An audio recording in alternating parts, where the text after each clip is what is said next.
The world rewards the one who carries conviction, not the one who waits for permission. When you move as if success is already yours, hesitation dies and doors open. Confidence shifts reality because belief precedes proof. The shift happens when your actions stop asking and start declaring. Walk, speak, and build as if nothing can deny you. In a few moments, I will teach you how to act with unshakable belief like success already belongs to you. You become what you believe you already are. You don't become successful by waiting to feel ready. You become successful by deciding that you already are. The world mirrors your posture. If you act timid, it will treat you as weak. But if you walk with certainty, if your shoulders carry belief, the world moves aside. People often say, I'll act confident once I get results. But that's not how it works. The results follow the behavior, not the other way around. Life listens not to your wishes, but to your demonstration. And when you act as if it's already yours, with humility, yes, but also with boldness, you start to attract exactly what matches that attitude. You do this by controlling one thing: your posture. The way you stand, the tone of your voice, the way you begin a task, not as a beggar, but as a builder, who knows the structure will rise because his hands have chosen to shape it. Imagine a man applying for a job. One man walks in timidly, speaking as if he hopes he might possibly do the role. Another walks in and speaks as if he already belongs to the company's future. Who do they hire, you might say, but I'm afraid I'll look arrogant. No, you'll look decisive. The world is hungry for people who claim space without apology. So let me ask you, what would change in your walk, your talk, your habits if you already had the success you seek? Would you still hesitate? Would you still wait for permission? Stop asking to be chosen. Start behaving as if you've already earned your seat. Because when you act as if it's already yours, something inside you shifts. The world feels it, and little by little, it becomes true. Certainty is built, not found. You keep waiting to feel certain, but certainty isn't something you stumble upon. It's something you decide to build, one small step at a time. The man who acts with confidence isn't always right, but he gets farther than the one who keeps doubting every move. Certainty is not loud. It's not arrogance. It's quiet, solid, rooted. It's that internal nod that says, I may not know everything, but I know I will learn what I need. You don't wait for full clarity. You act, and clarity meets you on the way. You create certainty by doing what others fear, beginning without proof, trying before you're ready, speaking before you're sure they'll clap. That's how you build faith, in yourself, in your process, in the unseen path ahead. Think of the young farmer planting in dry soil. There's no guarantee of rain, no certainty of harvest, but he plants anyway, not because he knows the future, but because he believes in what he's doing. That's how you grow, not by sitting with doubt, but by stacking daily acts of commitment. Each one becomes a brick. Each brick builds belief. You may ask, but what if I make a mistake? Let me ask you back. What if staying still is the greatest mistake of all? Certainty doesn't strike like lightning. It rises like the sun slowly with each morning you decide to keep going. So start, move, trust, and let the fire in your bones be louder than the fear in your head. Identity comes before results. You keep chasing outcomes, but outcomes are just shadows of identity. You don't get success by accident. You shape it by who you become. And who you become is decided by what you believe about yourself before you have anything to show. If you still think like the old version of yourself, you will sabotage every blessing meant for the new you. That's why you must act now as if the transformation is already done. Speak with the voice of the man who has already conquered his doubt. Walk with the discipline of the woman who already owns her destiny. The identity must come first, because every action flows from it. Imagine a craftsman who still sees himself as an amateur. Every brush stroke, every cut, every idea is filled with hesitation. But now imagine he believes that he is a master. His hands move differently. His eyes spot detail. His work rises to match the identity. So ask yourself, what would the future you do right now? What would he say no to? How would she spend her time? But here's the truth. You don't need anyone's permission to start embodying that version. You simply decide. You cannot outperform your self-image. So stop trying to achieve your way into confidence. Instead, choose to live like you already are the person worthy of those results, and the results will follow. Results follow ritual, not emotion. Every day you wake up with a choice. Do you follow how you feel, or do you follow your ritual? The man who waits for motivation will always be a servant to his emotions. But the man who builds a ritual, who does what needs to be done, whether or not he feels like it, becomes unstoppable. Success does not respond to feelings. It responds to rhythm. If you move only when it's easy, you'll live a life of gaps. Gaps in progress, gaps in confidence, gaps in greatness. But when you build a sacred morning habit, a quiet, consistent rhythm, you send a message to yourself and to the universe. I am serious, even when no one claps, even when no one sees. Imagine a woman who rises every day at dawn. No applause, no crowd, just her, a notebook, a plan, a small step. And day by day, her power grows, not because of one dramatic moment, but because she showed up. Now ask yourself, what would change in your life if you treated your ritual like it was law? You may say, but I feel tired. I say, build the rhythm and your energy will catch up. Don't wait for inspiration. Let ritual carry you when emotion fails, because the ones who win don't do it by chance. They do it by rhythm. Every single day, you must speak as if it's done. Your words shape your world, not just in sentiment, but in structure. Every sentence you speak is a blueprint for what your life becomes. Whisper fear, and fear grows stronger. Speak power, and strength starts to move in your bones. This isn't some mystical theory. It's a principle woven into the human mind. Your subconscious listens. It obeys not what you hope for, but what you command. And most people never realize how many doors they lock each morning by simply saying the wrong things.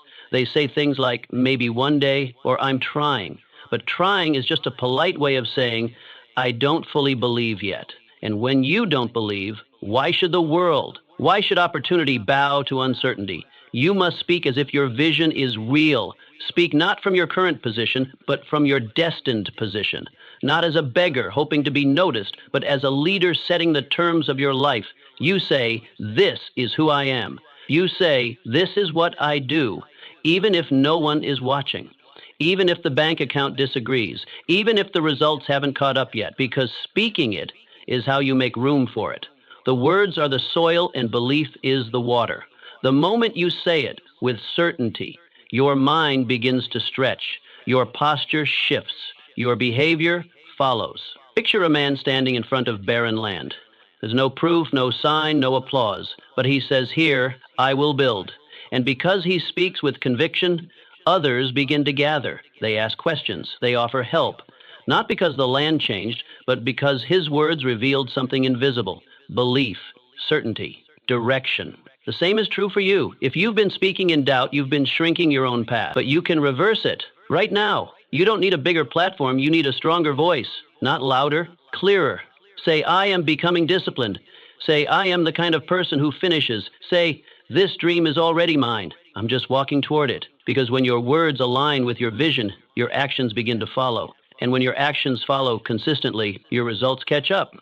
Not by accident, but by design. And the design started with your mouth. So speak with force, speak with dignity, speak not to impress others, but to ignite yourself. The world listens more carefully to the man who speaks with quiet confidence than the one who screams for attention. Say less, but say it with certainty. You're not just talking, you're setting bricks, building belief, framing your future. So don't just speak about your life, speak into it with power, with clarity, with the unshakable tone of someone who already knows. It's not a question of if, it's only a matter of when. Your actions must match your ambitions.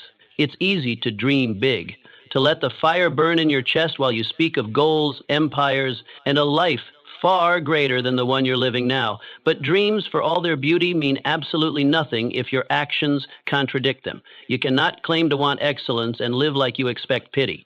You cannot speak of wealth while practicing the habits that ensure struggle. The world is full of dreamers, but very few doers. And in the end, only one group gets remembered. If your vision is grand, your behavior must be sharp, precise, relentless. Because the world isn't listening to what you say, it's watching what you do. You must walk like your future depends on each step, because it does. No one builds a throne by pacing around in circles. No one earns respect by rehearsing the same excuses. If you want something great, your daily life must begin to reflect it, not tomorrow, now. Too many people speak of ambition as if that alone is virtue. But ambition without discipline is a lie you tell yourself to feel better. You say you want to lead, but you still need to be told what to do. You say you want to rise, but your alarm gets snoozed 3 times before you even open your eyes. This is not ambition. This is fantasy, the kind that keeps you comfortable while your real potential starves to death in silence. Picture a man who wants to become a great writer. He's got the shelves of classic books. He's bought the finest notebooks and pens. He's told everyone about the story burning inside him. But each day, he avoids the blank page. He does everything except the one thing that actually makes him a writer. And so, despite all the appearances, he remains exactly what he is, a man with a dream, not a destiny. So ask yourself honestly, if someone were to film your life for a week, without your voice, without your explanations, would they believe in the future you say you want? Would your habits convince them? Would your effort inspire them? And if not, then it's time to change. But I'm still learning, you say. That's fine. But learning alone is not transformation. You must apply. You must execute. A messy action beats a perfect idea that never touches the ground. A failed attempt teaches more than 1,000 unread pages. Match your behavior to your destiny, not just when it's easy, not just when it's visible. Make your habits sacred. Hold your time like a weapon. Do what must be done in silence, without applause, because success isn't and systems are built in the small hours with invisible choices. If your actions stay small, your life will too. Speak less, prove more, and make every day a brick in the foundation of the life you refuse to leave to chance. Confidence grows in the doing. Confidence is not discovered in stillness or summoned by mere thought. It is forged in movement, raw, repetitive, unglamorous motion. You do not become confident by sitting in a quiet room and convincing yourself of your worth. You become confident when you stand up and do something that proves it, not to others, but to yourself. Confidence is not whispered into your soul. It is carved into your character, blow by blow, action by action, until the proof becomes undeniable. You see this in a child who is learning to walk. That child does not wait for perfect balance. He does not plan or hesitate, wondering if he'll fall. He moves, he stumbles, he falls, he cries, but he gets back up. And in doing that, in risking failure and rising again, confidence begins to grow. That is where strength is born, not in comfort, not in perfect readiness, but in courageous repetition. This is the law of growth. You must act before you feel ready. You must start while your hands still shake, while your voice still wavers, while your doubts still echo. Because confidence is not a requirement for movement. It is the result. It is the trophy at the end of your action, not the permission at the beginning. And yet so many people wait. They wait to feel brave. They wait to feel sure. And in their waiting, the opportunity fades. Not because they weren't good enough, but because they never moved. Think of a blacksmith at his forge. The first strike of the hammer is uncertain. His aim is clumsy. The sparks fly, but the metal barely bends. Yet he strikes again and again. Over time, his arms grow steadier. The steel begins to yield, and suddenly, there's rhythm, there's power, there's control. That's what confidence feels like. Not a single bold moment, but a rhythm of persistence. The first strike is fear. The 100th is strength. Now stop and picture yourself. Think about the thing you've been postponing, the decision you've been delaying, the work you keep preparing for, but never beginning. You tell yourself you're not ready. You tell yourself you need more clarity, more knowledge, more courage. But what if you acted anyway? What if you treated your hesitation as the very reason to begin? What if the next step wasn't a risk, but a signal, a declaration that you are done waiting? Of course, fear will be there. That's the point. Fear is not your enemy. It's your training partner. It sharpens you. You do not banish fear by avoiding it. You silence it by proving it wrong. Confidence belongs to those who walk through fear and earn the right to feel strong. It is not the privilege of the lucky. It is the reward of the brave. Start small. Take one meaningful step today. Something difficult, something real, something that scares you, even slightly. Do it before you feel certain. Then do it again tomorrow. Stack these wins. Stack them high and stack them daily. Because confidence is not something you wait for, it is something you build. And if you do this long enough, you won't need to chase confidence anymore. It will no longer be a feeling you hope to have. It will live in your spine, in your hands, in your breath. It will guide your voice when you speak, your stride when you walk, and your choices when the world offers you less than you deserve. Because you earned it, not with perfection, not with applause, but with bold, imperfect, relentless action. Success requires silent preparation. The loudest victories are not born in applause, they are forged in silence. Not the glamorous kind of silence people pretend to enjoy, but the gritty, disciplined solitude that demands your full presence when no one else is watching. It's easy to dream when the crowd is cheering.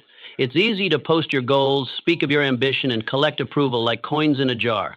But those things do not make you victorious.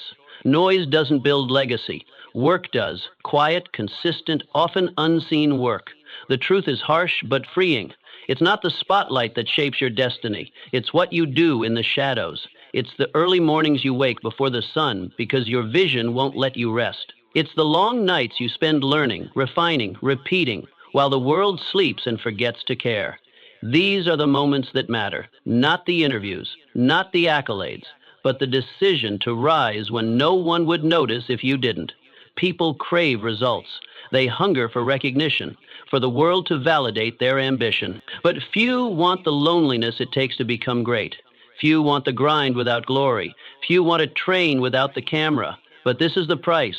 This is the tax of transformation. And the man who pays it in full, without shortcuts, without applause, he becomes undeniable. Think of the composer, hunched over his desk by flickering candlelight. No crowd, no piano concert, no promises. Just paper, ink, silence, and a sound in his mind that won't let him quit. Note by note, hour by hour, he carves music into existence. And when the world finally hears it, they call it brilliance. But the brilliance was born in his solitude, and that solitude was his strength. Now think about your life. Strip away the noise. Strip away the audience. Strip away the validation. What's left? What are you doing with your unseen hours? Are you using them to build, to read, to refine your skills? Shallow comparison. The honest answer matters more than you realize. You might say, but no one sees what I'm doing. Good, that's the test. Because if you only give your best when someone's watching, you'll always be a slave to validation. You'll never know what you're truly capable of. But if you learn to work in silence, if you learn to thrive in obscurity, you become powerful. Because then you're no longer performing, you're becoming. Greatness is built in the shadows, not because greatness hides, but because it grows before it reveals itself. Like roots beneath the surface, your habits, your repetitions, your unseen efforts, they're building strength. And when the curtain finally rises, it won't be your words that carry you. It'll be those invisible hours, that discipline you kept when no one clapped for you, that decision to keep going when no one cared. So go ahead, retreat into yourself, find a room,